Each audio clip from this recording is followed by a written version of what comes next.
धात की Facebook live की श्रृंखला में आज धात स्मृति वन से मैं नीना रावत आज के आमंत्रित आदरणीय जनों का और हमारे इस फेसबुक लाइव को देख रहे सभी साथियों का स्वागत करती हूँ। स्मृति वन मालदेवता रोड पर अस्थल गांव में जन सहयोग से धात द्वारा विकसित किया जा रहा है। स्मृति वन में पहला पहला वृक्षारोपण हुआ हरेला के अवसर पर आज से करीब 1.5 वर्ष पहले और तब से जो है सबसे पहले धात के सदस्यों द्वारा ही पौधारोपण किया गया, लेकिन फिर इसको हमने आम जन से इसको जोड़ने का जो विचार आया कि सभी जिससे ज्यादा से ज्यादा लोग इस पुनीत कार्य में जुड़ सकें। फिर फेसबुक लाइव द्वारा फेसबुक पेज द्वारा व्हाट्सएप ग्रुप बनाए गए और हमने आम जन को इसे जोड़ा और हमारे साथ तब से लगातार नए नए लोग जुड़ते जा रहे हैं और आज की तारीख में तकरीबन 250 पेड़ हम वहां पर लगा चुके हैं, जिनमें बड़े पेड़ पीपल और बरगद जैसे पेड़ों के साथ ही हमने कई वैरायटी वहां पर शामिल की है। उनमें जैसे शीशम है, रुद्राक्ष है और गुलमोहर, नीलमोहर, बहुत सारे बेल और औषधि पौधे भी हमने वहां पर लगाए हैं। वरुणा हमने वहां पर लगाया हुआ है। बहुत वैरायटी हमारे पास है और बड़े इसके साथ ही हमने बड़े फूलों के पेड़ हम लोग लगा रहे हैं, जैसे नीलमोहर है, बॉटल ब्रश है। इस हमने जो हमारी स्मृति वन के लिए अंदर एक लेन आती है, हमने पूरी लेन जो है पारिजात के यानी हर श्रृंगार जिनको बोलते हैं हम, वो पूरी लेन हमने उसे सजाई हुई है। और इसके साथ ही हमने मेन रोड पर भी, जहाँ पे हमारा स्मृति वन शुरू होता है, मेन रोड पर हमने वहां पर हमने तीन कलर का एक कॉम्बिनेशन बनाकर हमने एक सीरियल बनाया और LIC की सहायता से हमने 75 पौधे वहां पर लगाए हैं, जिनमें कि हमारे तो हमारा नील मोहर है और वाटर ब्रश है लाल रंग का और पीला है हमारा आकाश। इनका हमने कॉम्बिनेशन बनाकर और एक पूरा सीरीज तैयार करी है। इसमें 75 पौधे हैं जो कि मेरे ख्याल में 2-3 साल बाद फूल देना शुरू कर देंगे और दूर से ही स्मृति वन का पता देंगे। तो इससे हमारी धाम की यात्रा में, स्मृति वन की यात्रा में बहुत सारे लोग लगातार जुड़ते रहे हमारे साथ और पुराने लोग भी आज तक भी हमारे साथ जुड़े हैं, लगातार हमारे साथ कांटेक्ट में रहते हैं और जो है इस तरह से स्मृति वन की यात्रा अभी तक की बहुत हमारी सुंदर रही है। स्मृति वन में पौधारोपण जो है सिर्फ एक पौधारोपण तक ही हमने इसको सीमित नहीं रखा। हमने पर्यावरण से संबंधित पर्यावरण को ध्यान में रखते हुए हमने इसमें यहाँ पे और नई नई हमने इसमें दिशाएं जोड़ी। फिर इसके लिए हमने सबसे पहले इको ब्रिक्स से वहां पर स्ट्रक्चर्स बनाने शुरू किए, जिसके लिए हमने इको ग्रुप से सहायता ली। और स्मृति वन जो है इसका एक बहुत महत्वपूर्ण पक्ष एक और भी है कि ये नदी के किनारे बसा हुआ है और नदी के किनारे विकसित किया जा रहा है। इसके साथ ही हमारे 2 नदियां बहती हैं। पहली स्मृति वन से बिल्कुल लगी हुई हमारी एक बांदल नदी बहती है, जिसका कि सिर्फ रायपुर क्षेत्र में ही नहीं, पूरे शहरों में भी इसका पानी सप्लाई होता है। और देहरादून की एक हमारी बहुत महत्वपूर्ण नदी है सौंग नदी, जो बिल्कुल बांदल के साथ ही लगी हुई है और जिससे कि तो इस दृष्टिकोण से अगर हम देखें तो इस वन का बहुत ज्यादा महत्व है, क्योंकि हम देख रहे हैं पूरे देहरादून में ही हम देख रहे हैं कि नदियों के किनारे किस तरह से जो है पॉलीथीन की हमारी जो गंदगी हो रही है और दूषित जो हमारा पानी हो रहा है, पानी पहले तो है ही नहीं नदियों में। तो ये हमारा वन का जो विकसित करने का जो हमारा एक उद्देश्य भी है ये कि हमारा जो है नदियों का पानी जो है हमारा कंजर्व रहे वहां पर।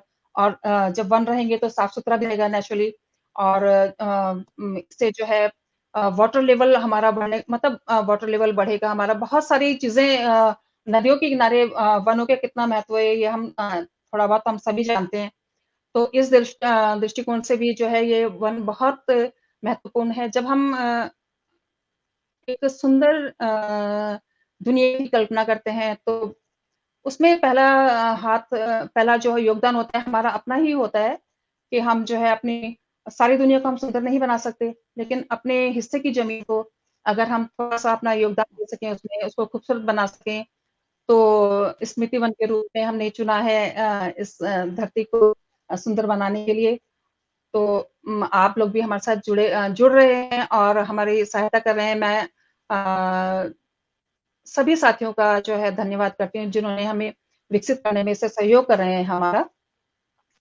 तो आज स्मृति वन के संयुक्त परिचय के साथ मैं चाहूँगी कि हमारे जो शुरू से हमारे इस धात के साथ हमारे जुड़े हुए हैं और जितने नए साथी जुड़े हुए हैं, तो हमारे बहुत ही प्रतिष्ठित हमारे साथ 2 मेहमान आज हमारे साथ हैं देहरादून के। एक हैं हमारे डॉक्टर नवानी जी, जो कि अस्थि रोग विशेषज्ञ हैं, परम हॉस्पिटल के ओनर हैं और दूसरे हैं हमारे आशीष गर्ग जी, जो देहरादून के एक बहुत ही नमस्कार। पर्यावरण के लिए समर्पित एक हमारा जो ग्रुप है, इको ग्रुप देहरादून के नाम से, उसके संस्थापक अध्यक्ष हैं। तो मैं आग्रह करूँगी कि हमारे आज के अतिथिगण को हमारे साथ सम्मिलित किया जाए, जिससे फिर उनके आगे की वार्ता उनके साथ की जा सके। हेलो, नमस्कार आशीष गर्ग जी। नमस्कार मीना जी। नमस्कार। नमस्कार जी। शायद आज नवानी सर हमारे साथ अभी जुड़ नहीं पा रहे हैं, तो हम मेरे ख्याल में हमें शुरू करना चाहिए। तो आशीष गर्ग जी, मैं पहला प्रश्न हालाँकि दोनों से एक ही प्रश्न है हमारा, पर आप इस समय हैं तो मैं आपसे ही जानना चाह रही हूँ कि आप बहुत बेहतरीन काम कर रहे हैं देहरादून में पर्यावरण को लेकर और इको ग्रुप के साथ मैंने भी काम किया है और हम सब उसके फॉलोअर भी हैं और हम मतलब बहुत ज़्यादा आप लोग जो अवेयरनेस प्रोग्राम चलाते हैं और हम मतलब मैंने काफ़ी देखे हैं वो, तो मैं चाह रही हूँ कि आप ही खुद इसके बारे में हमें थोड़ा-सा बताएँ कि आप के इको ग्रुप के द्वारा आप किस चीज़ को प्रमोट कर रहे हैं या अवेयर कर रहे हैं किस तरह से लोगों को और किस-किस दिशा में इसमें आप काम कर रहे हैं? ज़रा थोड़ा-सा हमें प्लीज़ आप बताइएगा ज़रा। धन्यवाद मीना जी, और फेसबुक से जुड़े सभी साथियों को बहुत बहुत नमस्कार, प्लस मेरा मकर संक्रांति के अवसर पर भी सबको बहुत बहुत शुभकामनाएं। आज आपने जैसा पूछा इको ग्रुप के बारे में, हम एग्जैक्टली करते क्या हैं, तो देखिए हमारा एक छोटा सा समूह हमने शुरू किया, समूह है जो हमने इसको शुरू किया था करीब 3 साल पहले। और इसके पीछे जो उद्देश्य ये था कि जो, जैसा भी आपने बात की कि देहरादून में जो हम लोग सब देखिए बचपन से देहरादून में ही पले बसे हैं, और देहरादून का पर्यावरण अपने आप में एक अनोखा होता था। और धीरे धीरे जो ऑब्वियसली पलायन हुआ या बाहर के स्टेट से यहाँ पर लोग आए और देहरादून पर जो प्रेशर बढ़ा, इसकी कैरिंग कैपेसिटी ऊपर मतलब ओवर यूटिलाइज होती चली गई, तो उससे क्या हुआ कि एक पर्यावरण पे कई तरफ से प्रहार हुए। इसकी ग्रीनरी पे हुए, इसके जो नदियां हैं उस पर हुआ, वनों पे हुआ, या अब हम देख रहे हैं जैसे ग्लेशियर्स पे भी इसका कहीं ना कहीं फर्क पड़ रहा है। उसका एक ओवरऑल इफेक्ट भी है क्लाइमेट चेंज का। बट हम यदि अपने उत्तराखंड की बात करें तो उत्तराखंड में कई तरीके से अटैक हुआ, और उत्तराखंड जो है हमारा, जो हिमालय हैं यहाँ पर या दूसरे जो हैं, तो इनसे इसका पूरा जो हमारा प्रभावित होता है पूरे देश का। तो देहरादून के संदर्भ में यदि बात करें तो हमें ये देख के ये लगता था कि जैसे अभी आपने कहा कि हमें जहाँ पर हम रहते हैं कम से कम वहां पर कुछ सुधार लाने के या कुछ हम अपना कंट्रीब्यूशन कर पाए, तो उसको सोच के हमने ये शुरू किया था। और क्योंकि प्रॉब्लम बहुत विकराल है, तो इसमें गवर्नमेंट और बड़े बड़े जो दूसरी ऑर्गेनाइजेशन है, प्राइवेट ऑर्गेनाइजेशन है या एनजीओज हैं, इनको सबको काम करना पड़ेगा। लेकिन कुछ चीजें ऐसी हैं जो हम अपने घरों पे कर सकते हैं, और उन घरों पे भी जो भी हम कर सकते हैं या अपने हाथों से जो भी काम हम कर सकते हैं या अपने लेवल पे कर सकते हैं, उनका भी बहुत बड़ा कंट्रीब्यूशन होता है। क्योंकि मास लेवल पे यदि वो जैसा अवेयरनेस के थ्रू या किसी और मुहिम के थ्रू यदि ये हो जाए, तो एक बहुत बड़ा बदलाव आ सकता है। तो हमने इसीलिए सबसे पहले जैसे कह सकते हैं कि जो कूड़ा प्रबंधन या वेस्ट मैनेजमेंट है, ये एक ऐसा एरिया है जिसमें घरों से ही हमें शुरू करना है। इसमें कोई दो राय नहीं है, चाहे कितना भी कह ले सरकार करेगी या नगर निगम करेंगे या दूसरे अथॉरिटीज करेंगी, मैं हम लोग उसे नहीं मानते। ये देखिए, ये हमारा घर से जो चीज निकलती है या जो इन्वायरमेंट को प्रभावित कर रही है, उसे हमें घर पर ही टैकल करना पड़ेगा। तो हमने सबसे पहले अपना केवल विहार में शुरू किया था, जहाँ पे हम अधिकांश सदस्य हमारे केवल विहार से हैं। और हमने यही कोशिश की थी कि यहाँ पे कुछ बदलाव लाएं और इसको जीरो वेस्ट की तरफ लेके चले। तो वहां से हमें कुछ सफलताएं मिली, तो हमने ये सोचा कि क्यों ना इसको पूरे देहरादून में किया जाए। तो उसको लेकर हमने फिर लास्ट 2 साल से एक रजिस्टर्ड संस्था के थ्रू, जो जिसका नाम आप इको ग्रुप सोसाइटी के नाम से जानते हैं, इसके थ्रू हमने कई मुहिम चलाई और जनता को जागरूक करने की कोशिश की। तो आरडब्ल्यूएस में गए, कॉलोनीज में गए, स्कूल्स में जा रहे हैं, या इंडिविजुअली भी जहाँ जहाँ हमें मौका मिलता है किसी ऑर्गेनाइजेशन में, हम करते रहते हैं। तो जैसे अभी हमारी करीब 85 के करीब कैंपेन्स हो गई है जब से हम बने हैं, तो हमने करी हैं और बड़ी इफेक्टिव हुई है, उनसे बड़ा प्रभाव पड़ा है।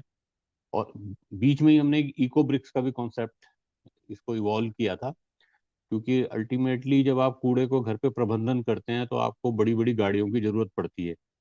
तो हमने ये कोशिश की कि यदि गाड़ियां हम पे आजकल नहीं है, नगर निगम पे भी नहीं है या दूसरे एनजीओ पे भी नहीं है, तो हमने इको ब्रिक्स का कॉन्सेप्ट लाया। तो वो बड़ा इजी और घर पे करने वाला कॉन्सेप्ट है, क्योंकि आप खुद कर चुकी हैं और आपके जो धात के साथी हैं वो भी करते हैं। तो आपको लगता होगा कि कितना सरल और मिनिमम कार्बन फुटप्रिंट पे काम करने वाला एक उपाय है।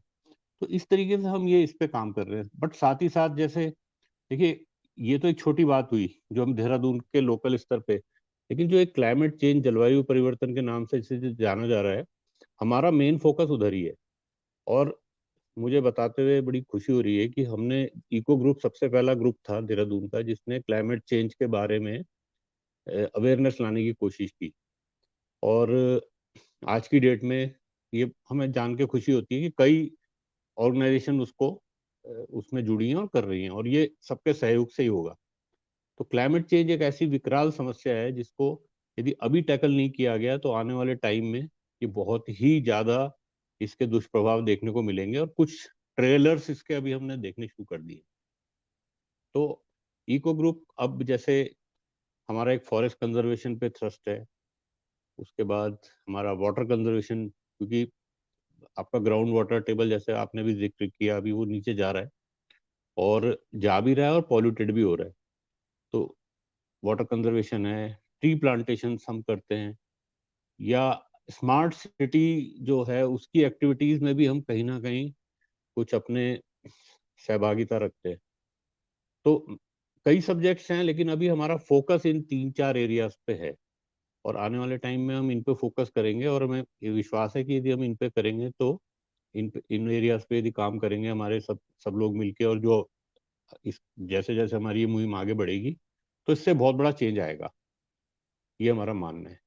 तो उसी में जैसे आपने धाद ने हमें इनवाइट किया था, तो उसी मुहिम में हमने वो धाद के वहाँ पर भी स्ट्रक्चर बनाए थे। बड़ी अच्छी पहल है पहले तो धाद की, वो जिन्होंने आप सबने मिलके जो जिस तरीके से पेड़ लगाने शुरू किए, और उससे दो पर्पज सॉल्व हो रहे हैं कि लोग अपने पूर्वजों को याद भी रख पा रहे हैं, साथ ही साथ पर्यावरण के क्षेत्र में भी एक उल्लेखनीय योगदान हो रहा है। तो वहां पर भी हमने कुछ कोशिशें की और भी प्रयास करेंगे वहां पर। तो नट शेल में हमारा यही है, मतलब ओवरऑल जो हम इको ग्रुप में यही करते हैं। धन्यवाद आशीष जी। आपने बहुत अच्छी हमें बारे में जानकारी दी अपने ग्रुप के बारे में। और जैसे हम लोग इकोब्रिक्स बना ही रहे हैं, हम लोग अवेयर भी काफी लोगों को कर चुके हैं। पर कई लोग हैं कि जैसे इकोब्रिक्स बना रहे हैं, लेकिन वो ठीक से या तो कॉम्पैक्ट नहीं होती हैं, फिर वो उसका पर्पस बिल्कुल अधूरा सा रह जाता है, क्योंकि वो वेस्ट उसके अंदर गया लेकिन हमारे किसी यूज का नहीं हो पा रही है। आप थोड़ा सा जरा कुछ बता सकेंगे हमारे जो हमारे साथी देख रहे हैं कि किस तरह से उनको बनाए हम, जिससे पूरा उनका यूज हो सके। हाँ देखिए, मैं सबसे पहले, ठीक है, एक इको ब्रिक बनाने का एक स्पेसिफिकेशन जरूर है, पर सबसे पहले हमें उन सबको मतलब अप्रिशिएट करना चाहिए जिन्होंने एटलीस्ट इसको बनाना शुरू किया। तो हो सकता है वो बहुत अच्छी कॉम्पैक्ट नहीं हो पा रही है, क्योंकि इसके पीछे आइडिया ये है, हम इसको जो नॉर्मल कन्वेंशनल ब्रिक से रिप्लेस करते हैं। तो यदि ये पूरी तरह कॉम्पैक्ट नहीं होंगी तो थोड़ी सी दिक्कत आती है। लेकिन हमारा मानना ये है कि कम से कम किसी ने शुरू किया है तो एक बहुत बड़ी बात है।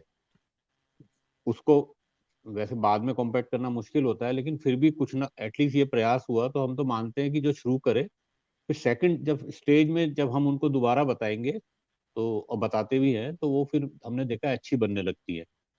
तो बेसिकली इसमें करना कुछ नहीं है, जो भी आपकी पेट बॉटल्स होती है, जूस की, पानी की, जो भी होती हैं, उसमें आपको जो मल्टी लेयर प्लास्टिक्स और पॉलीथीन, मल्टी लेयर प्लास्टिक से मेरा मतलब ये जितनी भी पैकेजिंग आपकी आती है, आपके चिप्स के पैकेट होते हैं, मैगी के पैकेट होते हैं, बिस्किट, चॉकलेट, या जितने भी और सामान आता है घर में, तो उस इंक्लूडिंग पॉलीथीन या दूध के पैकेट, इनको साफ करके यदि आप उसको, और यही सबसे ज्यादा आपके डस्टबिन का घर में एरिया घेरता है, यदि हम इसको ही बॉटल्स में कॉम्पैक्ट कर लें अच्छी तरह किसी रॉड से या लकड़ी से, और स्क्रू ड्राइवर से कंप्रेस करके यदि उसको इको ब्रिक्स बना लें, तो उनको हम कई स्ट्रक्चर्स में यूज कर सकते हैं। जैसे धाद में हमने पेड़ों के चारों तरफ चबूतरे बनाए, एक सीढ़ी भी बनाई, सीढ़ी कम बेंच, या दूसरी जगह भी हमने कुछ बेंचेस बनाई हैं। अभी हमारा एक मसूरी में कोशिश कर रहे हैं वाटर एटीएम बनाने की पूरी, उस पे भी काम हमारा चल रहा है। और भी हमारे प्रयास हैं, डिवाइडर्स, रोड्स के जो डिवाइडर्स है उसमें यूज करने का, या पहाड़ी रास्तों में जो एंड में आपको ब्लॉक्स दिखते हैं, रोड की पैराफिट्स दिखती है, उनमें भी हम यूज करने की इसको पीडब्ल्यूडी के थ्रू कोशिश कर रहे हैं। तो यदि, लेकिन अभी ये होगा कि हमें जब काफी तादाद में जब इको ब्रिक्स मिलेंगी तभी हम उनको दे पाएंगे। लेकिन हमें खुशी है कि धीरे धीरे ये मुहिम बढ़ती जा रही है। आज की डेट में हमने गिना तो नहीं, लेकिन मतलब कई हजारों में कह सकता हूँ कि कई अलग अलग जगह पे लोग बना रहे हैं इसको। और हमें विश्वास है आने वाले टाइम में ये मुहिम और आगे बढ़ेगी, तो हम इससे कई स्ट्रक्चर्स बनाने का हमारा प्रोग्राम है, और हम नए नए स्ट्रक्चर्स बनाएंगे। उन पे भी हमारी कुछ कोशिशें जारी है कि किस तरीके से इनको अलग अलग जगह पे यूज किया जाए। तो आइडिया यही है कि जो प्लास्टिक वेस्ट है, जो पर्यावरण में जा रहा था, या हमारे जानवरों, मैरीन लाइफ, वाइल्ड लाइफ को बीमार करके उनको, उनकी जान पे खतरा बन रहा था, या हमारे एयर क्वालिटी इंडेक्स खराब हो रहा था, जब लोग जला देते हैं गांव में जहाँ पे इसका निस्तारण नहीं हो पाता, लोग जला देते हैं, ये अच्छी बात नहीं है। या नदियों में जा रहा था, उसको नदियों की रिवर बेड को चोक कर रहा था, तो उनका रीजनरेशन नहीं हो पा रहा था, जिसको कह सकते हैं।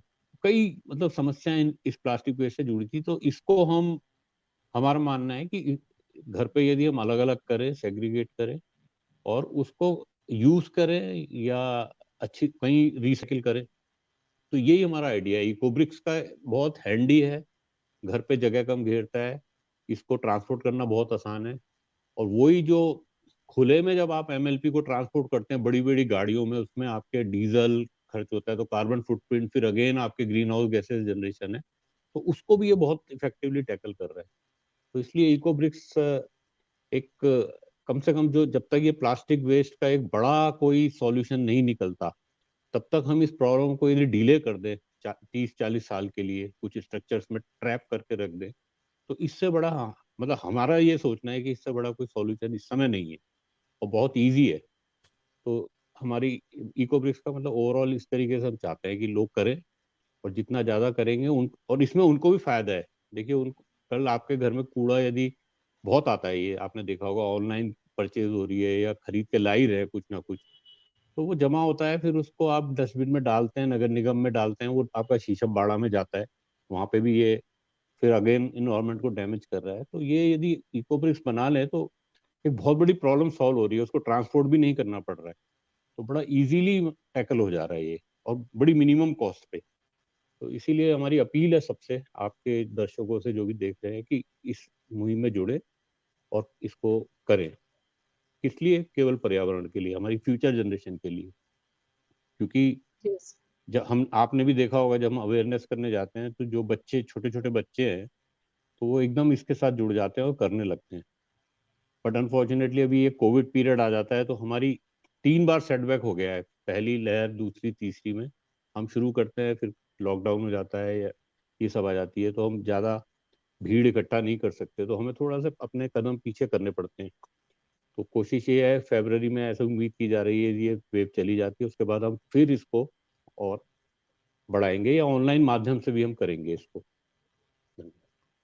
जी सर, ये आपने बहुत अच्छी बात हमें बताई।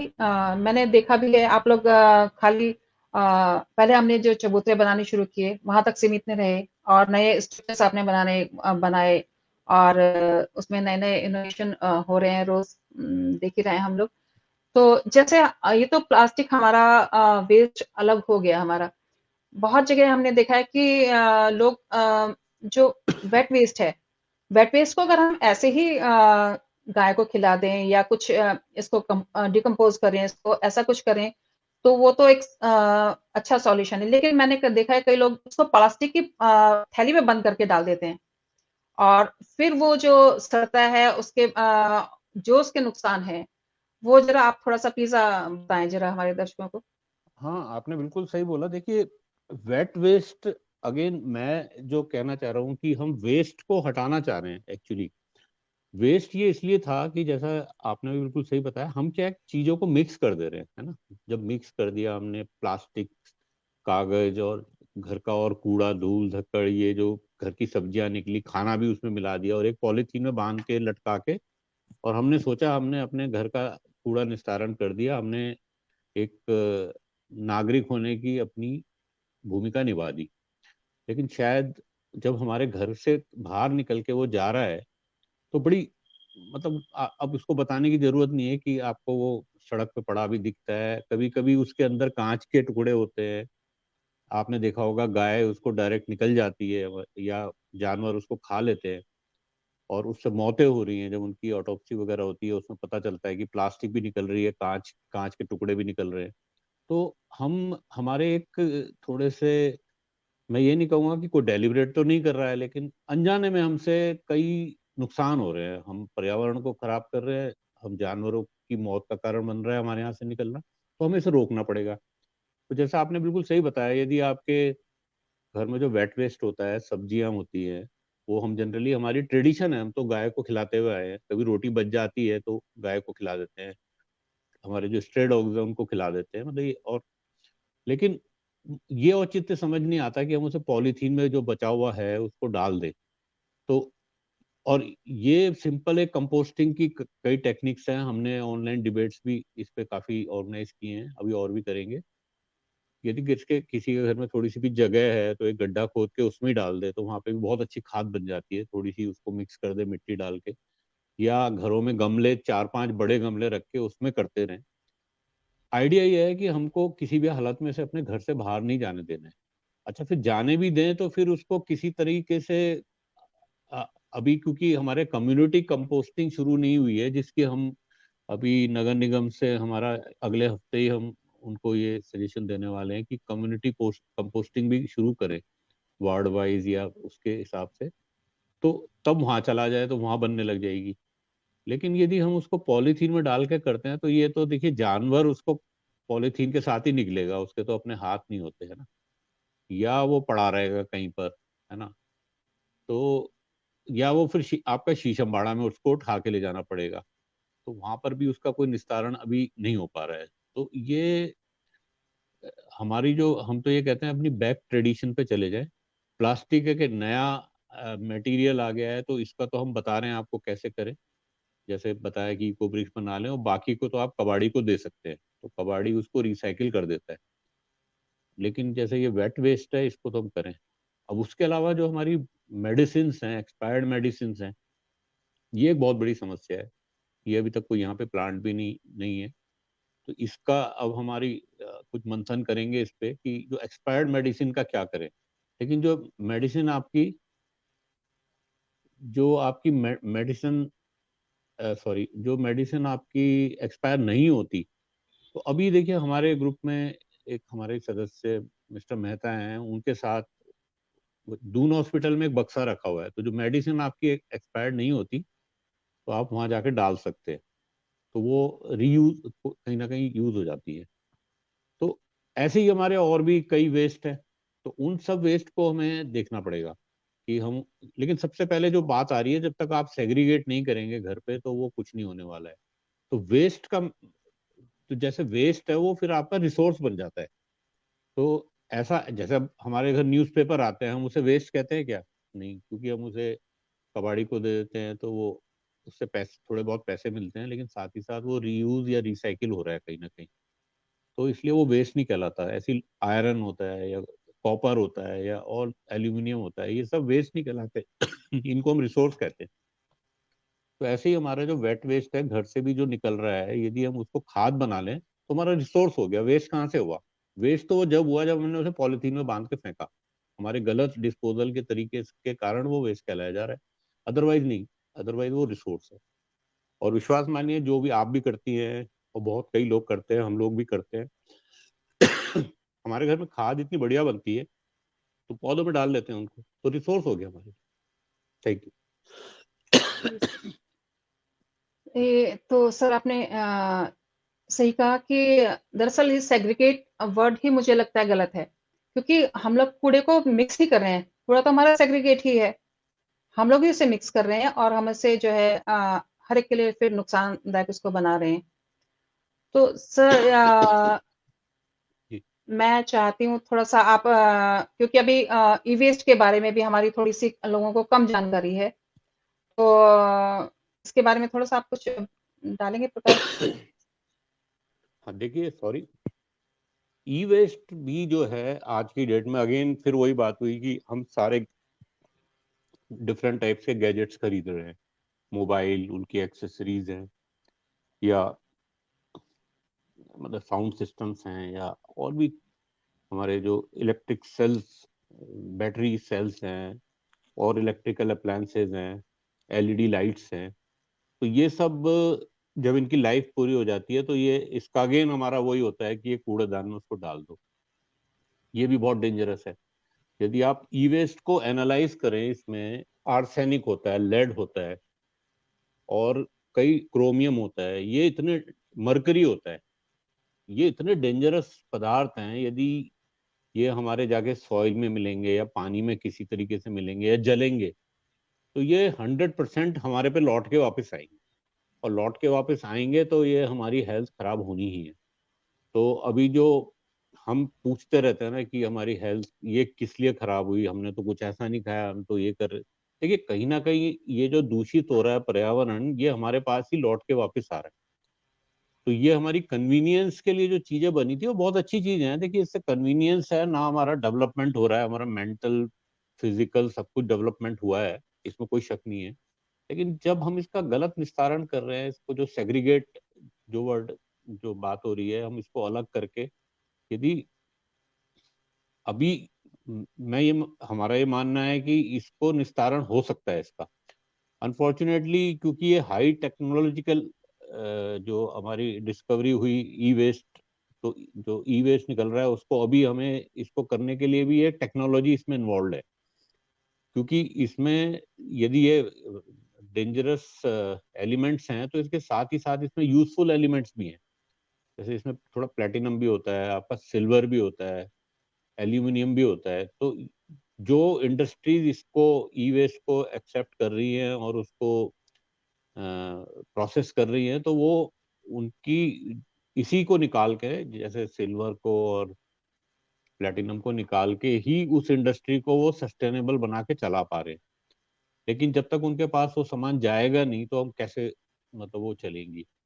अनफॉर्चुनेटली देहरादून में फिर वही बात आ रही है, देहरादून में नहीं है लेकिन रुड़की में है, या और जगह ये जाता है। तो हमें, हाँ, ये इसको हम शायद अभी घर पे ना कर पाए, लेकिन इसको हम बल्क में इकट्ठा करके इसको कबाड़ी को भी दे सकते हैं, या जो हमारे और दूसरे सहयोगी हैं जैसे वेस्ट वैरियर्स हैं या और दूसरी ऑर्गेनाइजेशन हैं उनको भी दिया जा सकता है। बट इसको किसी भी हालत में हमें कूड़े में नहीं फेंकना है, मिक्स नहीं करना है। तो ई वेस्ट आज की डेट में बहुत बड़ी एक समस्या बनती जा रही है, वो केवल इसीलिए कि लोग उसको निस्तारण ढंग से नहीं कर रहे हैं। और गवर्नमेंट को भी मतलब इस पे बहुत इफेक्टिव स्टेप उठा के इसकी प्रोसेसिंग इंडस्ट्रीज या कुछ स्टार्टअप्स वगैरह लगाने पड़ेंगे जल्दी, और कुछ इंसेंटिव्स देने पड़ेंगे, जिससे कि देहरादून जैसे सेंटर में 10-15 कुछ हो जाए तो हो सकता है ये काम। तो अब इसमें मानना यह है कि अथॉरिटी को एक्ट करना पड़ेगा। लेकिन अभी प्रॉब्लम क्या है कि जो हम अभी आपके साथ ये जो बातें वार्तालाप कर रहे हैं, ये प्रायोरिटीज की बड़ी कम है। अभी आने वाला टाइम इलेक्शन का है, तो हम ये चाह रहे हैं कि ये सब जितने भी पर्यावरण से जुड़े मुद्दे हैं, इनको जो जब एक बार लिस्ट डिक्लेयर हो जाएगी, तो जो हमारे कैंडिडेट्स होंगे हम उनसे पूछेंगे कि आप ये बताइए कि भाई आप इनको कितना फोकस में रखते हैं, इन पे आपकी क्या प्रायोरिटी है। मोस्टली तो अभी लोगों को, ज्यादातर कैंडिडेट्स को इसके बारे में मतलब वो सोचते हैं सफाई है, कूड़ा जो एक झाड़ू लगा के सफाई करके कहीं फेंक देना है ना। तो उनको उनका ये माइंडसेट चेंज होना चाहिए कि भाई देखिए, वेस्ट मैनेजमेंट है जो इंदौर का हम मॉडल, हमने एक डिबेट भी करी थी, शायद आपने देखी होगी, जी, मिस्टर बारसी से, वहाँ के टॉप कंसल्टेंट जिन्होंने 200 सिटीज में काम कर रहे हैं, उनको देहरादून में यदि उस तरीके के लोग आ जाए, कंसल्टेंट बन जाए, तो उनकी एडवाइस पे काम हो और पूरा शहर यदि बदलाव हो, तो ये इसमें रोल तो ये अल्टीमेटली नेताओं का है, मतलब लीडर्स का है इनको। लेकिन अभी जागरूकता उनमें भी बहुत कम है। तो अभी हमें ये मौका मिला है कि हम वोट देने से पहले या उसके बहाने हम उन जब हमारे पास आएंगे, हम कहेंगे सर आप ये बताइए कि पहले आप इस पे क्या करना चाहते हैं, वाटर कंजर्वेशन पे, जो रेन वाटर हार्वेस्टिंग है या ग्राउंड वाटर रिचार्जिंग है, या सोलर पे आपकी, सोलर पे देखिए काफी हमने उस पे भी डिबेट्स की, लेकिन अभी बड़ा स्लो चल रहा है सरकार की तरफ से। मतलब उत्तराखंड में कह रहा हूँ, वैसे तो देश में तो अच्छी प्रगति हो रही है, लेकिन यहाँ पर कुछ ढीलापन है। तो ये भी, इसको भी हमें मतलब इफेक्टिव तरीके से करना पड़ेगा। तो हम ये पूछेंगे इनसे सबसे कि आपका इस पे कितना फोकस रहेगा। और इनमें एम्प्लॉयमेंट से, इनमें सबसे बड़ी बात यह है, जो कहते हैं ना एम्प्लॉयमेंट का एक मुद्दा बहुत बड़ा है, तो इसमें एम्प्लॉयमेंट भी छुपा है। यदि इन फील्ड्स में लगाया जाए तो अपने आप एम्प्लॉयमेंट भी जनरेट होगा, हमारा ये मानना है। तो ये हमारा नटशेल में इतना है कहना। Thank you sir. Thank you sir. आज नमानी सर हमारे साथ जुड़ नहीं पा रहे हैं, तो हमारे पास थोड़ा-सा ज़रा और मौका है इस सब्जेक्ट पे हम अब और ज़्यादा थोड़ा बात करें। तो जी। जैसे आपके हमने आर्टिकल्स भी हम आपके पढ़ते हैं, और तो आपका जो है सस्टेनेबल डेवलपमेंट पे भी काफ़ी जोर रहता है, आप उसके पक्षधर भी हैं। तो आप थोड़ा-सा बताएँगे ज़रा इसके बारे में कुछ है कुछ हाँ देखिए, बिल्कुल। अच्छा देखिए, सस्टेनेबल वर्ड एक, कभी कभी क्या होता है ना, वर्ड चल जाते हैं, लेकिन लोगों को और हमें भी शायद मतलब उनका बहुत विस्तार से मालूम नहीं होता। तो सस्टेनेबिलिटी, सस्टेनेबल डेवलपमेंट, ये सब एक चलते रहते हैं, और लोग सोचते हैं ये कुछ ऐसे ही जुमले टाइप की चीजें हैं, लेकिन नहीं। सस्टेनेबल देखिए, मैं आपको एक छोटा सा एग्जांपल देता हूँ कि बेसिकली एक ओवरशूट डे की बात चल रही है। ओवरशूट डे क्या होता है कि अर्थ, जो हमारी पृथ्वी है, जैसा यदि हम 1890 के पहले की बात करें, तो हमारी अर्थ का जो एक मैकेनिज्म था अपने को रीजनरेट करने का, मान लीजिए हम उस पर एक पॉपुलेशन बसी हुई है ना, उस पे उसको कंज्यूम कर रहे हैं, उसके रिसोर्सेज को हम चाहे डेवलपमेंट के लिए कर रहे हैं या अपनी लिविंग के लिए कर रहे हैं या जिस लिए भी कर रहे हैं, तो हम उसको, उसके रिसोर्सेज को कंज्यूम कर रहे हैं। लेकिन अर्थ इतनी बेनोवलेंट और इतनी, आप कह सकते हैं कि इतनी ज्यादा उस पर रिसोर्सेज अवेलेबल होते थे कि हम जितना भी करते थे वो रीजनरेट हो जाते थे, है ना। तो आप एक साल का यदि पीरियड ले, 1 जनवरी से लेकर 31 दिसंबर तक, तो मान लीजिए, पहले की बात जो बता रहा हूँ 1900 या इनिशियल 1900 की, तो उसमें यदि आप कुछ भी कंज्यूम करते थे, कोई रिसोर्सेस थे, चाहे आप माइनिंग करते थे या रिवर्स को भी उसमें जाके आप खनन करते थे, जो भी करते थे आप, रोड बनाते थे और बिल्डिंग्स बनाते थे, उसका मटेरियल लाते थे, पेड़ भी काटते थे जंगलों के, तो वो अपने को रीजनरेट कर लेता था। तो जब आप फिर दोबारा से 31 दिसंबर में आते थे और फिर 1 जनवरी से फिर शुरू करते थे दोहन, सपोज उस स्केल पे, तो आपको एक फिर एकदम रिफ्रेश मिलती थी वो सब कुछ जो था। तो कोई प्रॉब्लम नहीं थी। लेकिन जब हमारी पॉपुलेशन बढ़ने लगी और साथ साथ एक डेवलपमेंट का एक अलग रूप निकल के आया, जो बड़ा एग्रेसिव डेवलपमेंट का रूप निकल के आया, तो उसमें अब हमारा ये सीन हो गया है, जैसे मैं आपको बताऊं कि वो 31 जुलाई के बाद जो आप कंज्यूम करते हैं, तो वो बेसिकली आपका क्या होता है, 31 जुलाई के बाद जब आप करने लगते हैं तो अर्थ अपने को रीजनरेट नहीं कर रही है उस पीरियड में, तो वो ओवरशूट कर रहे हैं, है ना। तो और ये जो डेट है ये धीरे धीरे पीछे स्लाइड होती जा रही है। यदि इसी रफ्तार से हम चलते रहे, एक दिन ऐसा होगा कि हम अप्रैल में आ जाएंगे, 8 से 10 12 साल बाद, कि अप्रैल के बाद अर्थ अपने को रीजनरेट नहीं करेगी। और धीरे धीरे ये, मैं एग्जैगरेट कर रहा हूँ, ऐसा हो सकता है कि हम फर्स्ट डे से ही हमें पता चलेगा रिसोर्स नहीं होगा, तो आप समझ सकते हैं क्या हालत होगी। और ये कोई फैक्ट, झूठ नहीं है, ये पूरा स्टडीज है इसमें। तो जैसे दुबई है, सॉरी दुबई, कतार, कतार जो है, कतार जैसा जो देश है,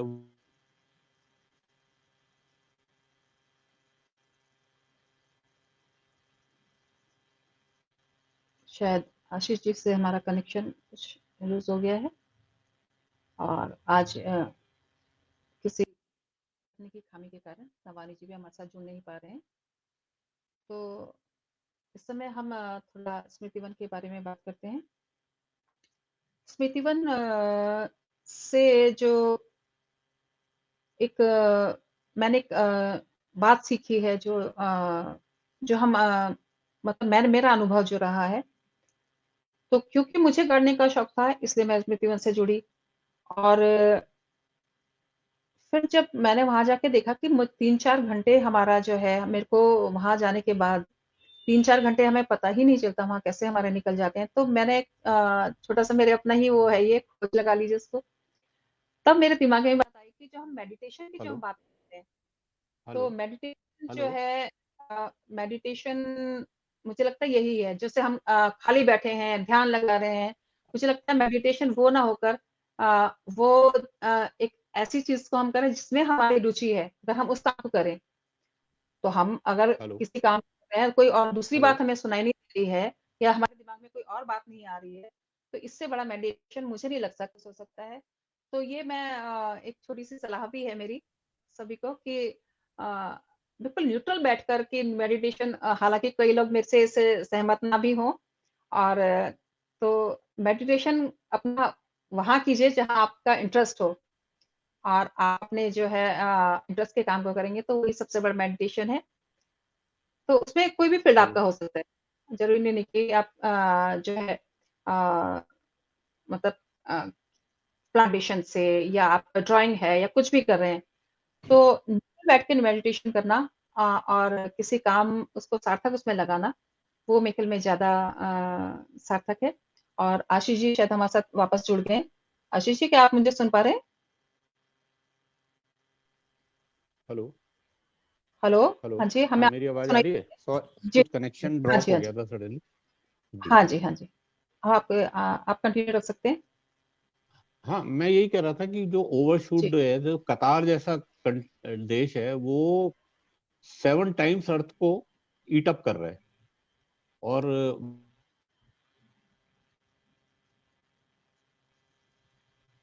हेलो, हेलो, हाँ, हाँ, हमें मेरी आवाज आ आवाज़ आ रही रही है? है आपकी। जी, जी, बिल्कुल आ रही है। हाँ, तो जो इंडिया अभी भी थोड़ा सा सस्टेनेबल है उस,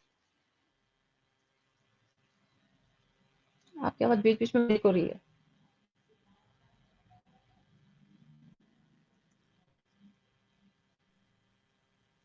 शायद फिर कनेक्टिविटी। हाँ जी। हाँ, एक मिनट। हाँ जी, जी। हाँ, तो मेरा पॉइंट ये था कि ये जो सस्टेनेबिलिटी की बात हो रही थी, ये इस रेफरेंस में हमको देखना चाहिए। तो जी। सिंपल सी बात है, आपके घर में किचन में यदि आपके पास 5 लोगों का खाना है, ठीक है, तो आप उसमें 6 को खिला सकती हैं, 7 को खिला सकती हैं। यदि वो जी। उसमें एट ए टाइम 15 20 लोग आ जाएंगे और आपके पास रिसोर्स नहीं है यदि रिप्लिकेट करने के घर का फूड, तो डेफिनेटली आपको या फिर अपना कम खाना पड़ेगा। हेलो, हाँ जी, हाँ जी। सुनाई दे रही है आपकी आवाज़, आप बोलते जाइए। आवाज आ, हाँ। जी, जी, जी, तो जी। यदि आप उसको उसको या कम खाएंगे या आपके पास स्टारवेशन की सिचुएशन भी आ सकती है। तो सस्टेनेबिलिटी बड़ा सिंपल है, उसको लार्जर टर्म्स में देखें। अभी प्रॉब्लम यही हो रहा है कि हमारा जो जो अर्थ, तो देखिए बेनोवलेंट है। अभी आपने कोविड पीरियड देखा,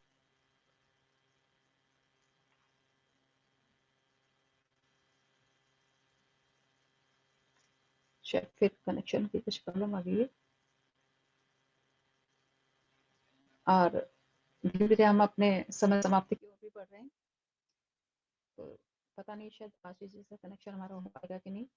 और आज हम नवानी सर से, जयंत नवानी सर से भी आज हमारी बात नहीं हो पाई। हमारा बड़ी इच्छा थी हमारी कि हम उनके अनुभव सुने। वो हमारे उत्तराखंड के बहुत ही मशहूर अस्थिरोग विशेषज्ञ तो हैं ही, एक समाज सेवी भी हैं बहुत ज़्यादा, और हमारे धात के लिए उन्होंने बहुत सहयोग किया है। धात में उनके अनुभव, उनके जो हर काम के लिए इस उम्र में उनकी ऊर्जाशीलता हमारे लिए बहुत बड़ी प्रेरणा है इस समय। और अगर आशीष जी जुड़ पाते हैं तो ठीक है, नहीं तो हम लोग स्मृति वन के बारे में ही थोड़ी बात करते हैं। स्मृति वन जैसा कि मैंने बताया आपको, हम सब इसको आम जन सहयोग की सहायता से तो चला रहे हैं। और इसमें जो है कि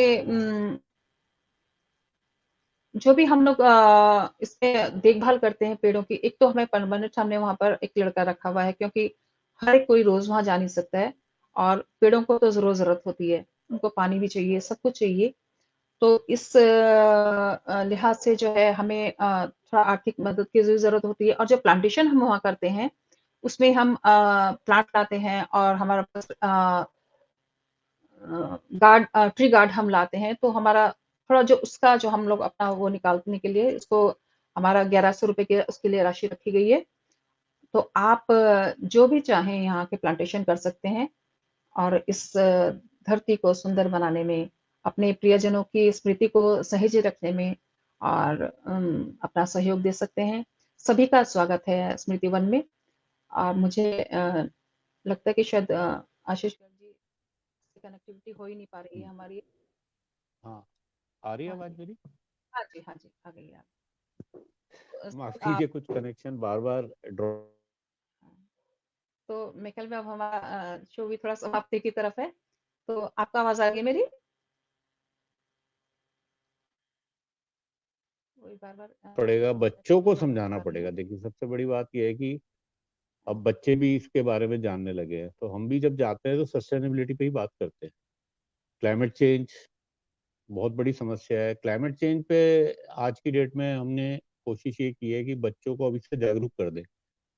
तो जब तक ये 1-2 साल में ये लोग पूछेंगे फिर सब कि आप क्लाइमेट चेंज पे क्या हो रहा है, तो इसको जागरूक करने की हमने बीड़ा उठाया है। और हम चाह रहे हैं कि अभी कोविड के बाद फिर सब स्कूल्स को कवर कर लेंगे क्लाइमेट चेंज में, और ऑलरेडी हमने काफी लोग करा भी है। और क्लाइमेट चेंज का मैं एक छोटी सी बात ये बताना चाहता हूँ कि यदि इस पे हमने जल्दी एक्ट नहीं किया तो बहुत लेट हो जाएगा। मतलब अभी हमारी अर्थ जो है अभी रिवर्सिबल मोड में है। जैसे उसको हम वापस उसी फॉर्म में ला सकते हैं। जैसे मैं बता रहा था, कोविड पीरियड में आपने देखा होगा, जब ह्यूमंस ने अपने को विड्रॉ किया अर्थ से, तो 6 महीने के पीरियड में ही मतलब अभूतपूर्व चेंज आ गए थे, है ना। यदि हिरन आपके हरिद्वार ऋषिकेश में घूमने लग गए थे, या बर्ड्स का आपको देखिए, या आकाश का कलर चेंज हो गया था, रिवर्स पानी अपने आप क्लीन हो गया था, जो गंगा यमुना की बात कर रहे हैं। तो देखिए, अर्थ ने एकदम, जब ह्यूमंस ने विड्रॉ किया, फटाफट अपने को रिजनरेट करने लग गया। क्यों? क्योंकि अभी रिवर्सिबल मोड में है। लेकिन यदि हम यही रफ्तार से चलते रहे और इसको अनदेखा करते रहे, या ये मान के चलते रहे, चलता है एटीट्यूड है हमारा जो कि हाँ नहीं नहीं हो जाएगा, कुछ नहीं होने वाला है, सब ऐसे कहते रहते हैं, तो एक टाइम आएगा ये रिवर्सिबल मोड में चले जाएंगे। फिर वो जैसे कहते हैं ना, बाल उड़ जाते हैं, फिर आप उगा तो लीजिए नकली बाल, ओरिजिनल आने मुश्किल हो जाते हैं, तो वही हाल होगा, गंजे ही हो जाएंगे। मतलब अर्थ जो है ना, बिल्कुल उसी हाल में जाएंगे।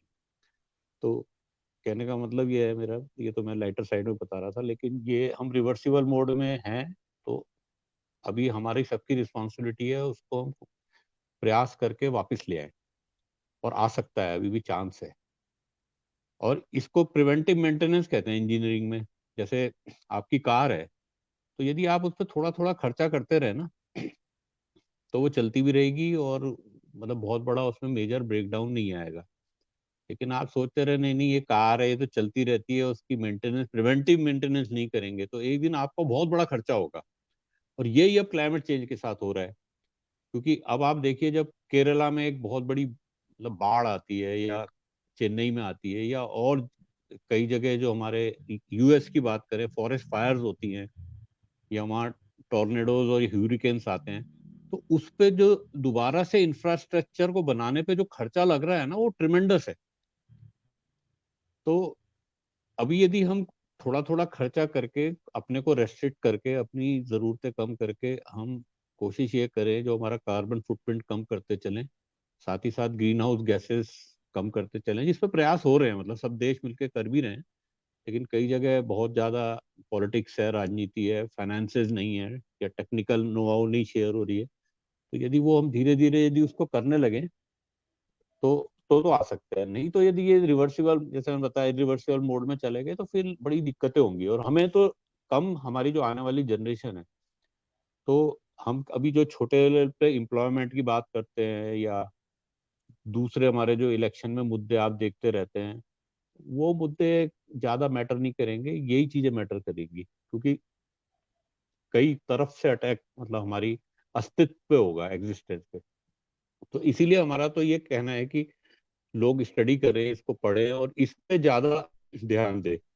बाकी चीजें भी करनी है, मैं ये नहीं कह रहा कि हमें डेवलपमेंट, रोड्स नहीं बनने चाहिए, ब्रिजेस नहीं बनने चाहिए, डैम्स भी हम, लेकिन हम उनका स्वरूप चेंज कर सकते हैं। डैम्स, अब एक बड़े डैम्स बनाने की जरूरत नहीं है हमें, हम छोटे छोटे डैम्स बना के भी काम चला सकते हैं, बिजली भी बन सकती है।